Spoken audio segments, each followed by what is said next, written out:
This is a brief overview on how to use the George O. Coalson Annotated Bibliography of South Texas Historical Resources. This is our homepage for the Annotated Bibliography LibGuide. This may change over time, but the content will be the same. Just general information on the guide and what is in it. The important part are these sidebars to the left. Each sidebar is a new web page. The bars with the dates on them are the actual sections of the annotated bibliography. Right now we have 5 of the 10 timeframes finished, and more will be added as the collection is processed.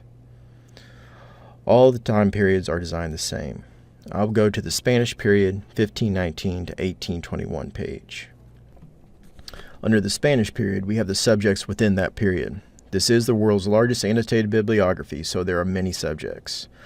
All these subjects pertain to the geography known as South Texas and are concerned with the time period they are cataloged in. In this case, the Spanish period 1519 to 1821. You'll also find the same subjects spread out over multiple time frames. If I want to go to a specific subject, I'll scroll through and click on the one I'm interested in.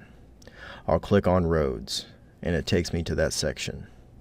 There I can see the citation and the annotation. Each item has its own record number. There are over 1,700 in this time period. So each record number has 2 parts, the citation and the annotation. The majority of these citations are from books, but Dr. Coalson also used articles, theses, and dissertations, and a lot of newspapers.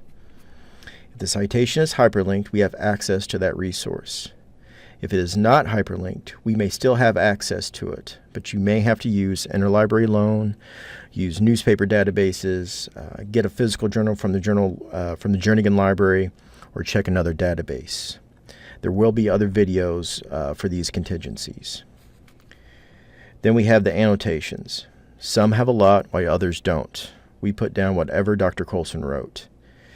These notes almost always have a page number, and his research is spot on. These are long pages, and to get back to the top, click on this arrow key to the right.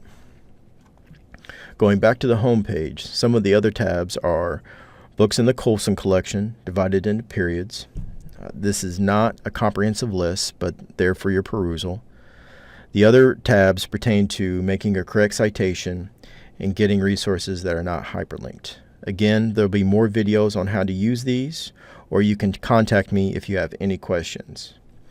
This project was made possible by a grant from the U.S. Institute of Museum and Library Services and the Texas State Library, State, and Archives Commission.